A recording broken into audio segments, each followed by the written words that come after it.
Gracias, Susana. Bueno, muy bien.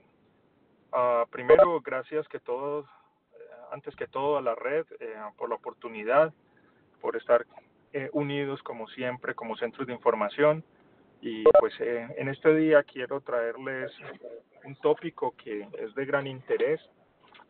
Creo que algunos lo llaman tema de moda. De hecho, entre los correos que se cruzaron aparecía también ese punto. La realidad es que decir un tema de moda y hablar del cannabis que es tan milenario en información como tal vez el ser humano puede ser un poco difícil. Lo cierto es que tal vez estamos pasando en un punto de quiebre de simplemente mirar el cannabis como un aspecto ligado a lo que puede ser la política, eventualmente ligado al narcotráfico, eventualmente ligado a cosas malas, a asociarlo a usos importantes, especialmente desde el punto de vista de utilización en medicina, eh, utilización para lo que puede ser eh, la terapéutica. Me dicen que se escucha muy bajito. ¿Me escuchan bien mejor ahí o no? ¿Me escuchan?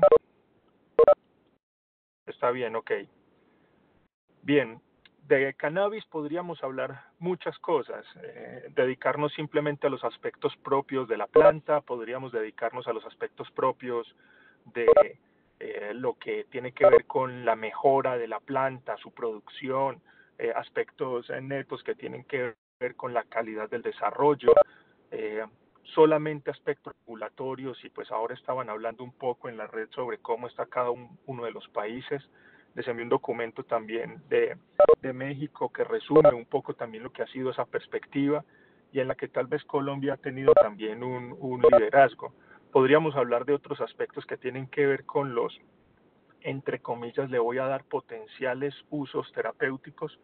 Lo pongo entre comillas porque algunos ya lo consideran realmente no como potenciales, sino como hecho, los usos terapéuticos asociados al cannabis y eventualmente podríamos dedicar un apartado neto a hablar de todas las revisiones sistemáticas que se han hecho al respecto, los metaanálisis, en fin, que ya hay disponibles y el pensamiento de algunas agencias reguladoras pioneras.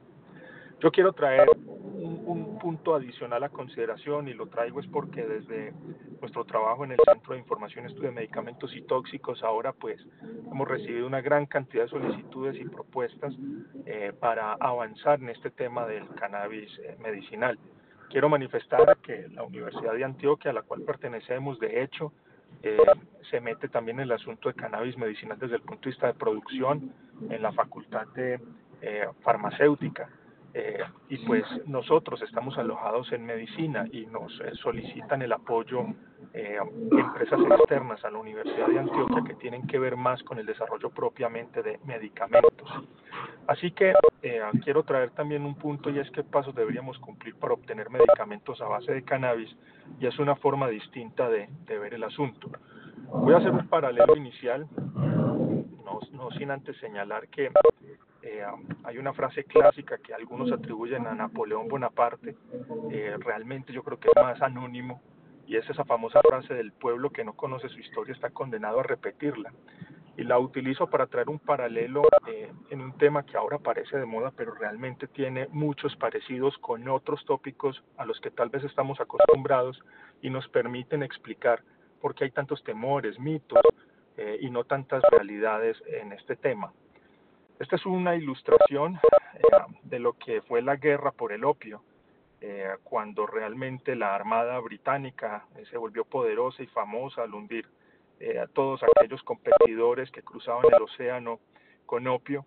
Y pues la guerra del opio tiene mucho de importancia porque si hablamos del opio, los opioides, pues tendríamos que hacer un paralelo realmente con lo que ocurre con la marihuana, con el cannabis y eventualmente también lo que hemos vivido desde el punto de vista de guerra, y créame que en Colombia y especialmente en Medellín sí que lo padecimos en su momento, y lo que hoy en día es el uso terapéutico de los medicamentos con base cannabis.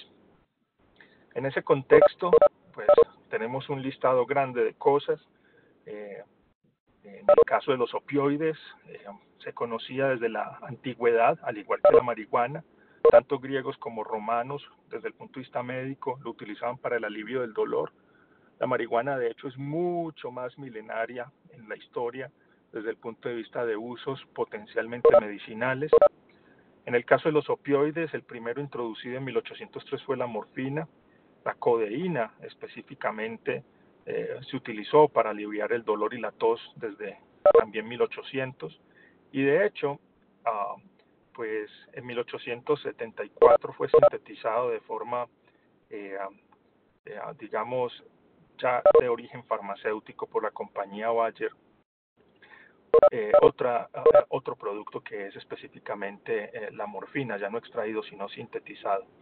Eventualmente, a partir de la morfina, pues surgieron lo que fueron productos que hoy en día empleamos desde los opioides, eh, eh, ya no en la práctica, sino de forma ilegal. Muchos de nuestros pacientes lo hacen y son productos que tienen que ver con la heroína, ese producto que fue derivado de la morfina por Bayer y que surgió originalmente como un medicamento y que eventualmente hoy en día ya no lo es un producto simplemente ilegal. Así que desde la parte milenaria hemos tenido eh, todo ese desarrollo desde el punto de vista de los opioides hasta obtener lo que hoy en día son medicamentos, y algo parecido puede ocurrir con la marihuana. Por eso es que este paralelo nos sirve para traer el tema a colación. Si comparo opioides con cannabis, ambos tienen una larga historia, ambos han estado asociados a la guerra e ilegalidad. En el caso del opio, con la guerra eh, y lo que tal vez le dio el poderío militar a los británicos. En el caso del cannabis, pues la ilegalidad y lo que todavía se sigue viviendo en muchos de nuestros países en lo que fue el narcotráfico, en particular en la década de los 80 y 70, empezó realmente en Colombia. Ambos generan abuso y dependencia, eventualmente pueden tener usos terapéuticos múltiples. En el caso de los opioides, tal vez el estándar en el manejo del dolor severo o grave. En el caso del cannabis, pues tiene usos terapéuticos múltiples, la mayoría de ellos potenciales. Ambos tienen extractos activos que pueden ser convertidos en medicamentos, y ya tenemos algunos casos de medicamentos con base cannabis, Epidiolex, Sativex. En el caso del opio, hablamos de los opioides y pues se ha tratado de cambiar un poco lo que es la forma de hablar de este tipo de productos, tal vez para reducir un poco el impacto negativo que puede tener el término opio en la comunidad o marihuana en lo que son nuestras calles, y empezar a hablar de opioides y cannabis puede ser una forma diferente de cambiar el concepto a las personas. En el caso de los opioides es un excelente negocio como medicamentos. En el caso de los productos con base cannabis, pues hoy en día se puede decir que hay mucha inversión y parece ser un excelente negocio a futuro, especialmente si se desarrollan medicamentos. En el caso de los opioides hablamos de la opiofobia, y pues ahí tenemos que asociar lo que es la epidemia a los opioides legales. En el caso del cannabis, pues parece haber también la canafobia, y pues ahí hay un término que estoy tratando de acuñar en el sentido que es más el temor que puede haber a esto que cualquier otra cosa. En el caso de la fobia a los opioides, pues hay números crecientes, preocupantes, y aquí el primer punto es que tenemos una gran cantidad de sujetos que están afectados, obviamente por la parte ilegal de los opioides, la heroína, y cómo esto puede favorecer que eventualmente muchas personas mueran consecuencia de su consumo. Pero también tenemos unas cifras asociadas a lo que son los opioides legales. El punto aquí crítico es que la probabilidad de ser un abusador de que un abusador de una sustancia cualquiera se vuelva adicto a la heroína, pues varía. Y noten ustedes que normalmente se piensa que los opioides de prescripción son la puerta de entrada eventualmente para volverse un adicto. La marihuana también lo es, el alcohol también lo es, la cocaína también lo es, y algunos empiezan a ciclar dentro de este problema de la adicción a las sustancias.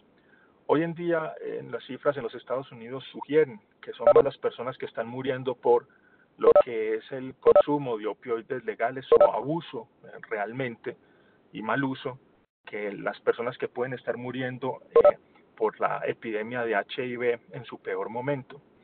Y digamos que muchos de nuestros países apenas están reconociendo el problema. El punto aquí es que todas estas naciones, pues ahora les entra el asunto del cannabis, y para aquellos que se han dedicado toda su vida a trabajar con pacientes con adicciones, potencialmente ven un peligro eventualmente en el uso masivo del cannabis.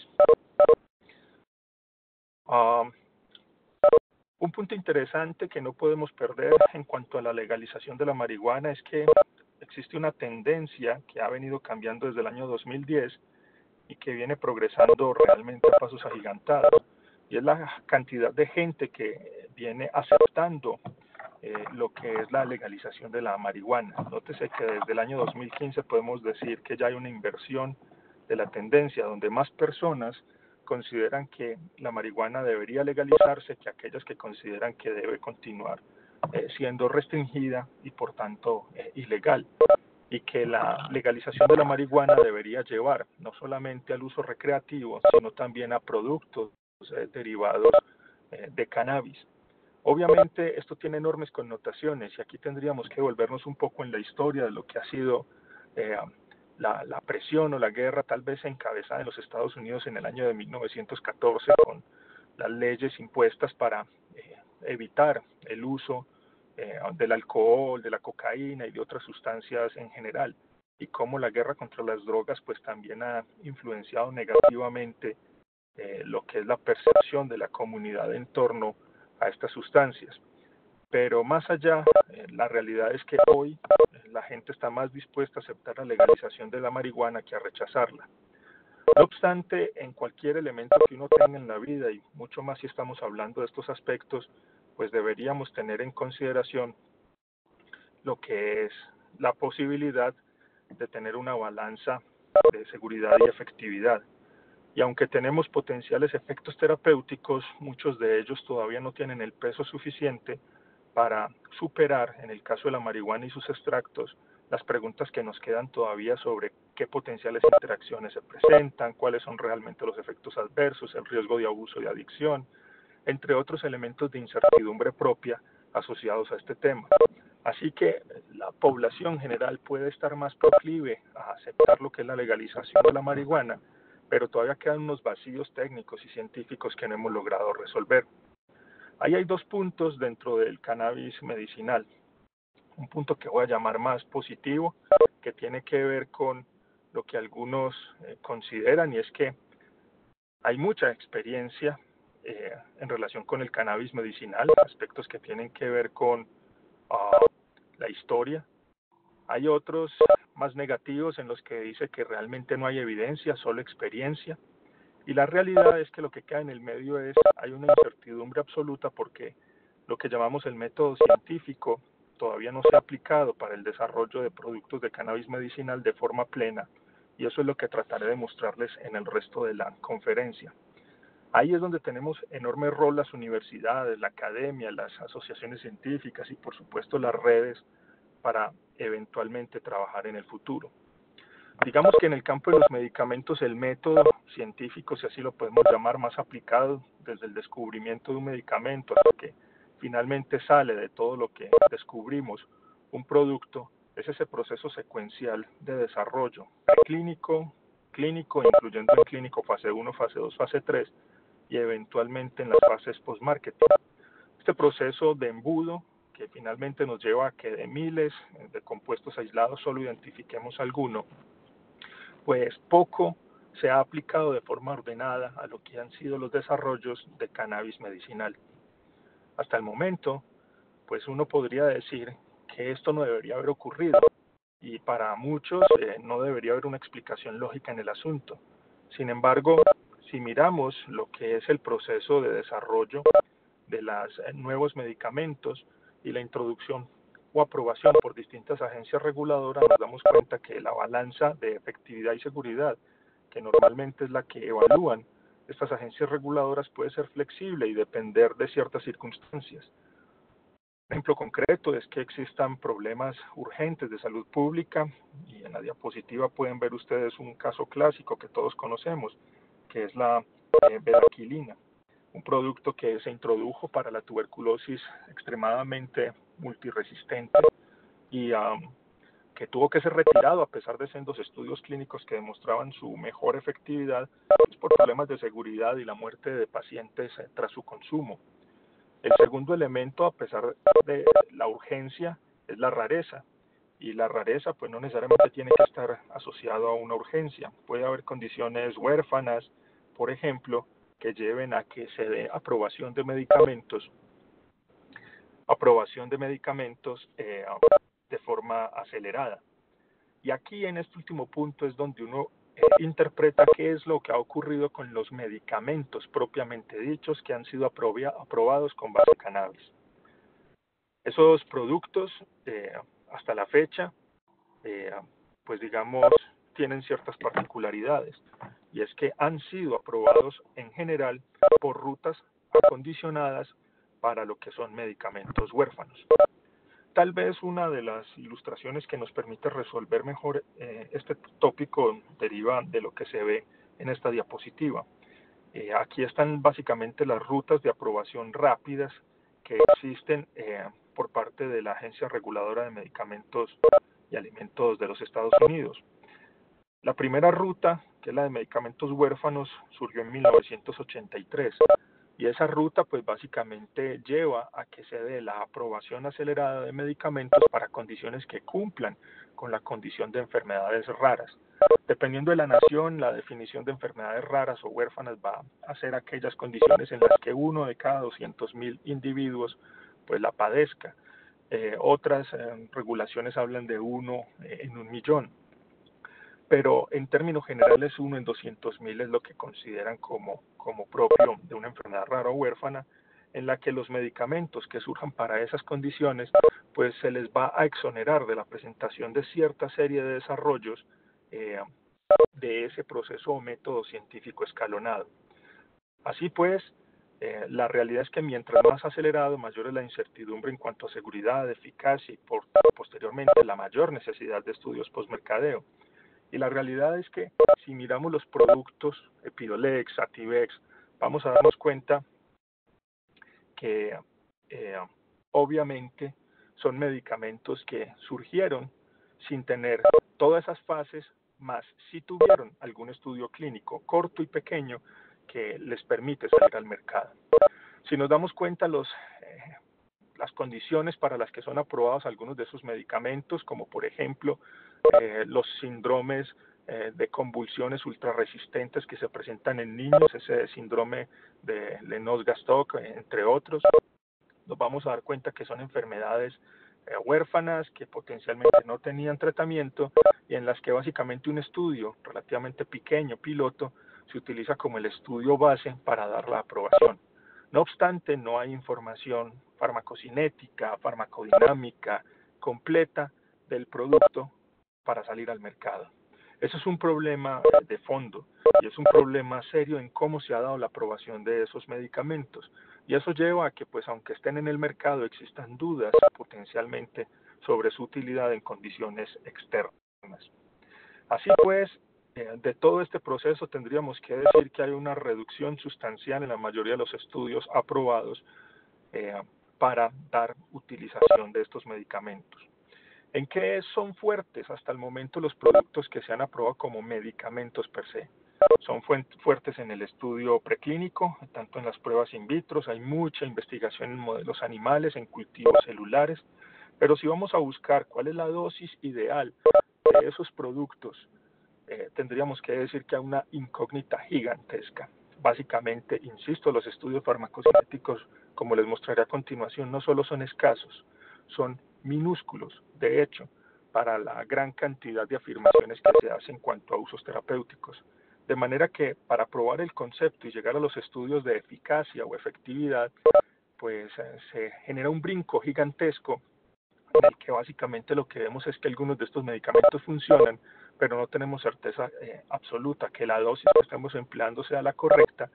Y de hecho, la mayoría de los resultados de estudios que se hacen tienden a ser negativos, es decir, no han mostrado efectividad significativamente mejor que la que presenta el placebo.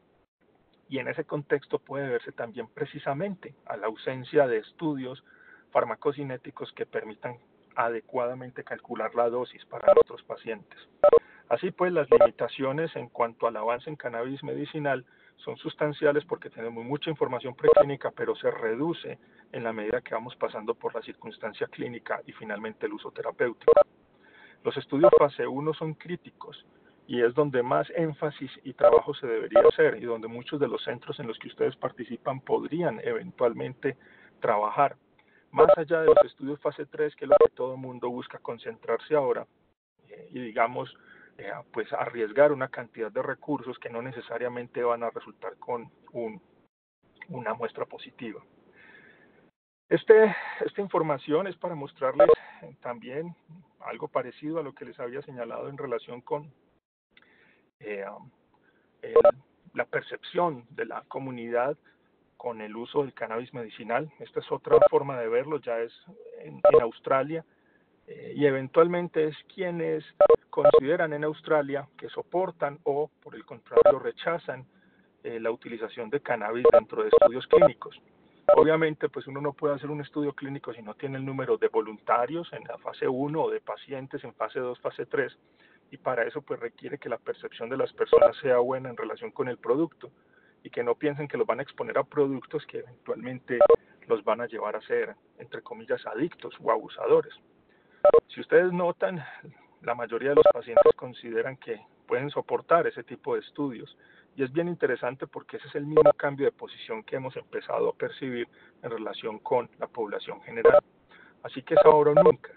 La realidad es que los estudios fase 1, fase 2, son necesarios para poder establecer esos principios de integración farmacocinética farmacodinámica que a su vez nos van a permitir adecuadamente separar en lo posible la efectividad de la toxicidad y discriminar adecuadamente ese perfil para uso médico.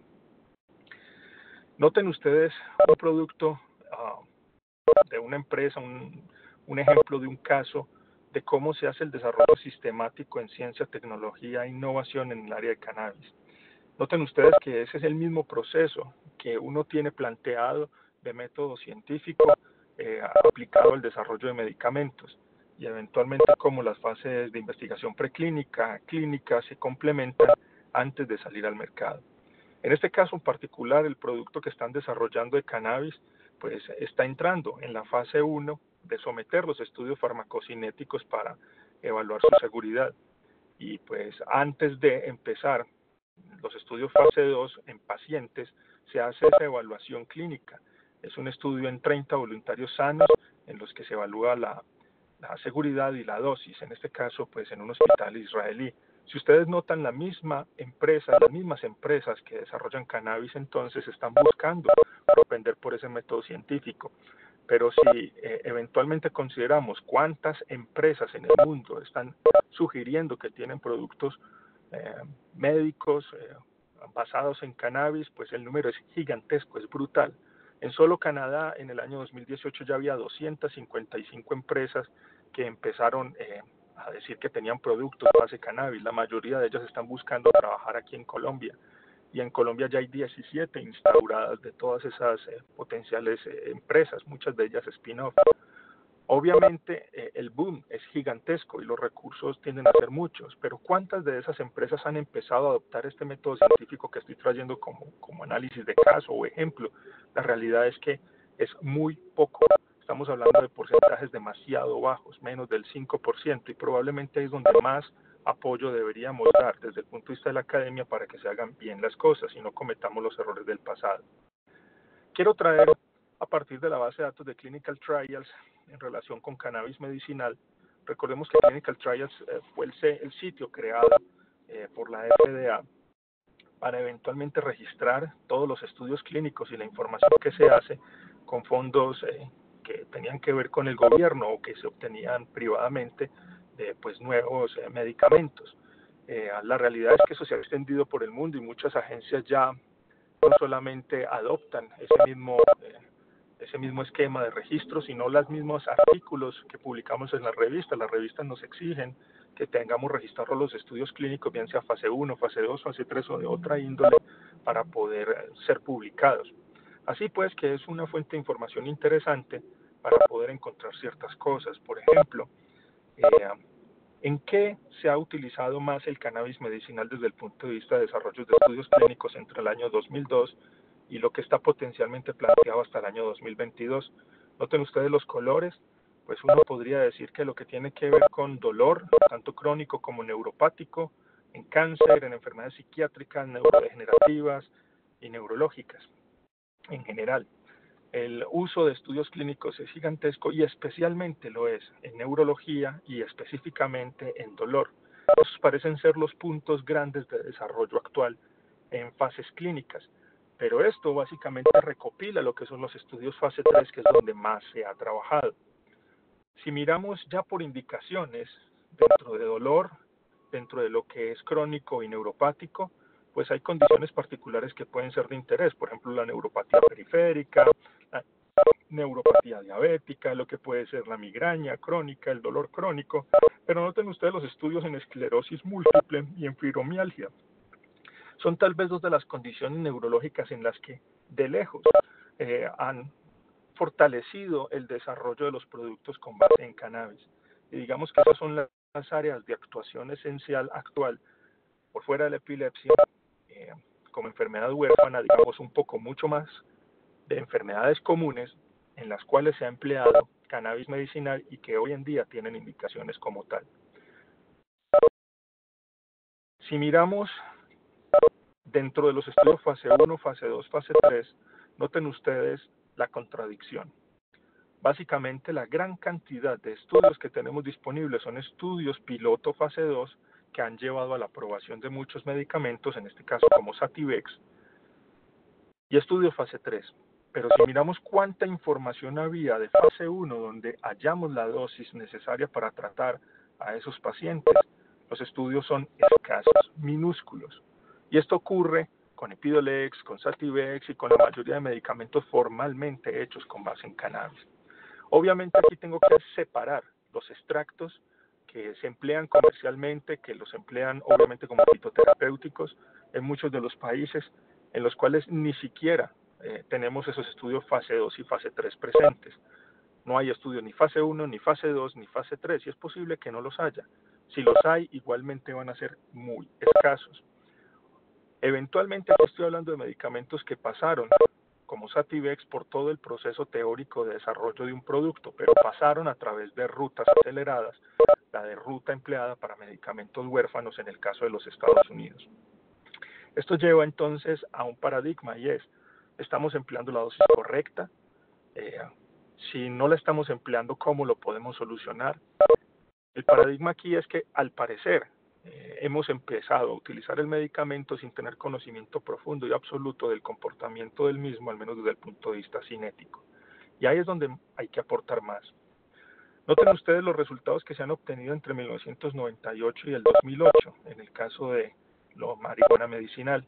La mayoría de los resultados que se han obtenido se mantienen en que 1 de cada 2 o incluso 2 de cada 3 estudios tienen resultados negativos. Es decir, no muestran ser superior al medicamento comparador, es decir, el placebo generalmente o el producto estándar. Me dicen que se fue el audio, ¿me están escuchando? Ok. En muy pocos casos el resultado es neutral y en un porcentaje cada vez menor el resultado es positivo. Así pues, la realidad es que la mayoría de estos resultados negativos podrían ser parte de esa ausencia de estudios farmacocinéticos claros, clásicos, que nos permitan hallar la dosis adecuada. Adicionalmente, podríamos decir que si miramos cuál es el número de estudios que se han empezado a hacer entre el periodo 2006, 2010 y 2011, 2015, la realidad es que el número de estudios fase 1 disponibles sigue siendo muy baja en comparación con los estudios fase 2, fase 3. Noten ustedes que cada vez emplean menos estudios fase 3, cada vez hay más estudios fase 2 piloto iniciándose, esa es la tendencia usual, y muy poco ha cambiado la tendencia en los estudios fase 1, así que el asunto no tiende a mejorar. No obstante, la realidad es que la comisión de expertos que se reunió en los Estados Unidos señalando los 100 puntos más críticos que deberían darse en cannabis medicinal, pues señala como segundo elemento a mejorar precisamente la información farmacocinética que tienen cada uno de los productos. Se considera como un punto crítico, esencial a resolver. Esa comisión de expertos pues publicó su informe en el año 2017, la publica teóricamente cada 3 años, y pues digamos que en mi concepto es un acierto en relación con lo que es señalar la ausencia completa, entre comillas casi completa, de información farmacocinética sobre estos potenciales medicamentos. El asunto final es que, aprovechando que existen estudios fase 3 y algunos de ellos son positivos, muchas agencias reguladoras y entidades gubernamentales, en este caso en Australia, tuve la oportunidad de ir a Australia y conocer el enorme desarrollo que tienen en este tema, pues realmente es sorprendente el trabajo que han hecho allí a través de 2 universidades grandes, pues y en este continente en particular soportan el uso del cannabis medicinal, aun cuando apenas estaban discutiendo la legislación para hacer estudios clínicos con este tipo de medicamentos en dicho continente. Obviamente el soporte al uso del cannabis medicinal está planteado sobre la experiencia y segundo, fundamentalmente sobre las revisiones sistemáticas que se han hecho del tema a partir de los estudios fase 3 disponibles y eventualmente como en condiciones como epilepsia de distinto tipo, especialmente la refractaria, dolor crónico, esclerosis múltiple, pues se han vuelto parte del manejo. Y dolor crónico oncológico, sobre todo. Y obviamente se refuerza el uso y se permite el uso médico de dichos productos. Esas guías están disponibles en la página del gobierno australiano y pues ahí puede darse el resumen de lo que han sido los metaanálisis y los metaanálisis en red que se han hecho a partir de la información disponible. Así pues, tenemos cada vez más y mejor información preclínica en cannabis medicinal. La evidencia parte de la experiencia y se construye pues sistemáticamente para reducir la incertidumbre en la balanza de seguridad y efectividad, pero lo cierto es que la dosis es un factor determinante y se necesitan más estudios fase 1 para reducir el fracaso de evidenciar la efectividad del cannabis medicinal, que es lo que ha sucedido, creo yo, hasta este momento. Por fuera de estas indicaciones, como les digo, generalmente los estudios siguen siendo negativos. Y ahí es donde podemos dar un aporte gigantesco en la mayoría de los países para comprender mejor cuál es el comportamiento de estos potenciales medicamentos. Y cuando me refiero a los medicamentos, estoy hablando de los medicamentos que deben cursar con todo ese proceso de desarrollo del método científico completo que aplicamos al campo farmacéutico. Esos estudios preclínicos, fase 1, fase 2, fase 3. Menos rutas abreviadas para medicamentos huérfanos, más información completa es lo que vamos a requerir para poder dar ese salto cuantitativo, que hasta el momento pues sigue lleno más bien de temores y dudas en relación con lo que es la utilidad de estos medicamentos. Claro, hoy tenemos ya más conocimiento en cuáles son los componentes activos que puede tener la planta, pero la realidad es que solamente hemos trabajado sobre algunos de ellos, lo que es THC, CBD, la combinación de THC, CBD, pero acordémonos que existen otra gran cantidad de componentes y eventualmente más de 120 aislados que nos da mucho trabajo. Probablemente el día que estemos muertos se va a seguir hablando de parte de los estudios con esos nuevos componentes activos, cuando ya ni siquiera estemos habitando los que estamos escuchando esta reunión la Tierra. Así que tenemos trabajo para mucho, pero necesitamos más y mejor información cada vez sobre el asunto y eso parte de volver a lo básico, recuperar lo que es la información farmacocinética que es crítica en este punto. Muchas gracias.